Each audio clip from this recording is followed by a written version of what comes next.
Hi, I'm author Nancy Flinchbaugh, and today I want to talk about how I write for change, how I write for the earth.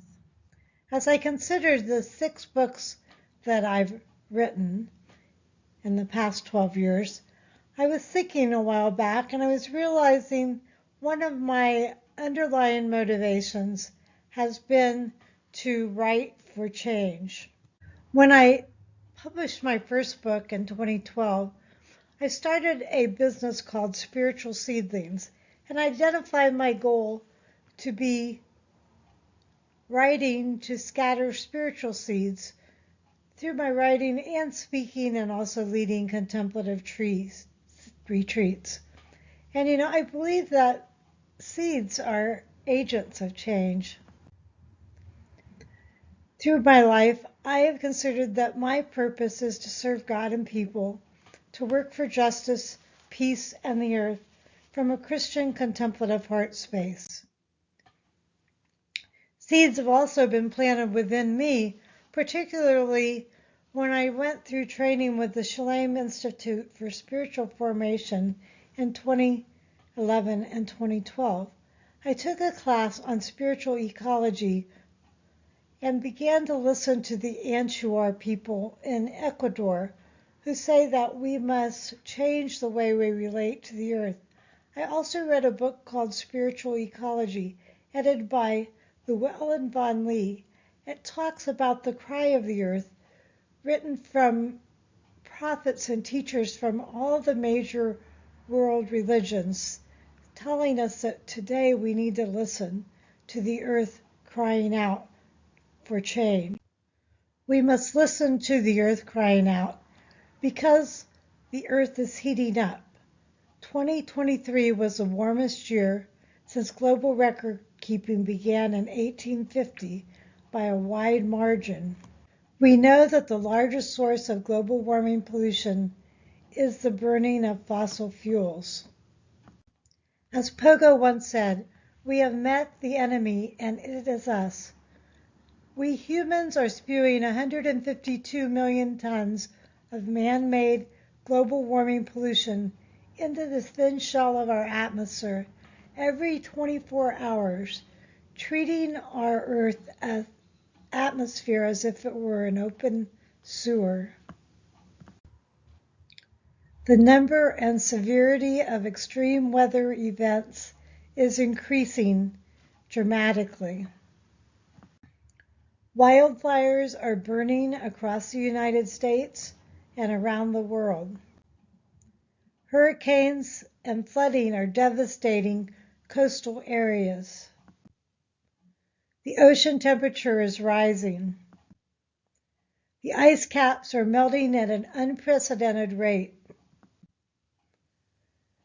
The sea level rise threatens large cities, islands, and low-lying areas. Some of the world's largest cities are at risk from sea level rise. We are also in a catastrophic decline of population among the primates of the world. Because of the heating of the globe, we also are seeing an increase in tropical diseases which are moving around the earth, including the West Nile virus, the Rift Valley fever, dengue fever, the Zika virus, to name a few. This is not only devastating, but it's also extremely expensive. The number of billion-dollar disaster events is going up every year. And so I have to ask, what can I do? And I have to admit, as I started to realize the problems with our Earth, that there wasn't much that I could do. But I started to pray with some prayer beads we made in a class, and I began to realize that I can speak, take action, and write for the earth.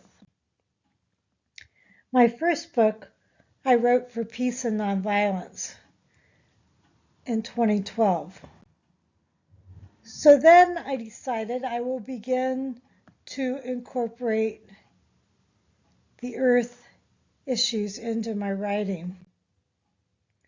Katharine Hayhoe, who's a climate scientist, says the most important thing we can do to fight climate change is to talk about it, because no action ever begins without some form of communication preceding it. So I began to talk about it in my books. First of all, Revelation at the Labyrinth, my magnificent and marvelous book club, started to read about the environment. One of the books I read by Thomas Berry said that we must come to terms with the way we treat the earth. And a man spoke to them and said, now what are you going to do about planet Earth? So if you read my book, you'll see climate change is alive and well in Revelation at the Labyrinth. The Mams and their group members experienced drought, torrential rains, and a tornado, causing havoc on the farm. My next book, Climate Change, also figures prominently as I received letters from the earth about daffodils on Christmas Day, cancer, algae at Lake Erie, and bubbles, pollution on the earth at the beach. In my book, Awakening, God tells me the human species is spiraling out of control. You, my intelligence, my pinnacle, my amazing glory, surprise and delight me with your ingenuity, but you have become too focused on greed. And now I need you to stop, stand back, listen, and make changes. Please, Nancy, continue to awaken and call others to awaken. As Tom Berry wrote, this is your great work in this time, to speak up, to change the way you relate to the earth. I will help you, God says. I also wrote about climate change in my book Revelation and in the Roots, Emerald Isle. When the Mams visit a display at the Cliffs of Moher, they learn in 150 years Dublin, Galway, and Cork may all be underwater. Racism and political division keep us from solving climate change. Could Ireland sink? In my book, Mariah the Wind, it was set during the pandemic, caused in part by climate change, and there's a fossil fuel troll harassing climate scientists. This is the reality, the climate reality, which is portrayed in my book. My troll also has a bad dream, a transcontinental ride in which he experiences climate change fallout across the United States. But I also write about the climate solutions in my books. In Revelation at the Labyrinth, the characters participate in Citizens Climate Lobby, building bipartisan political will to address climate change. They engage in organic farming, which uses less carbon, and regenerative agriculture techniques which restore the earth and the atmosphere. They develop a house to create solar power projects, which is a renewable source of energy that doesn't send carbon into the atmosphere. Another climate solution in Revelation and Labyrinth is connecting to the earth. The characters are healing through gardening. As we become more in tune with the earth, it causes us to care for the earth. Thomas Berry, a prophetic priest who tells us this is the ecozoic age in which we must change our relationship to the earth, once said, we must go into the future as a single sacred community or we will perish in the desert. And so I include quotes from Thomas Berry in this book. In addition, there's a triple bottom line business which puts profit along with the planet and people at the bottom of its business model. Also, there's another solution in Revelation in the Labyrinth. The fossil fuel industry decides to stockpile fossil fuels and invest in alternative energy. They can make more money with wind, solar, and hydrogen and save their fossil fuels for later. Climate solutions in Letters from the Earth include a letter in which we're encouraged to support those working to address environmental concerns and to speak up about climate change, to take pictures of the effects of climate change. Letters from the Earth also recommends that you take time to celebrate life, enjoy the moment, dance, and savor the people.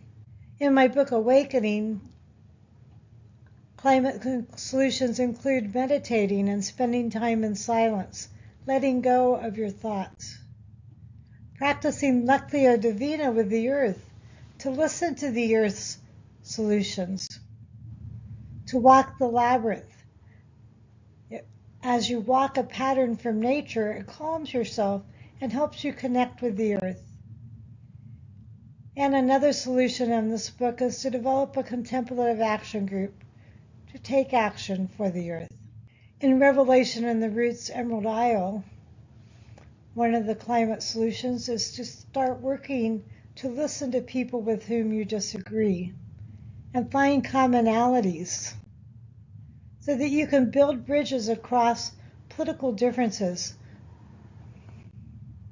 We must love one another across race and political lines to work together to build a better world.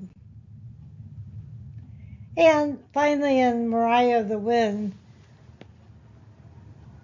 climate solutions come in celebrating and enjoying the beauty of the earth, planting gardens, growing flowers and food because we save what we love.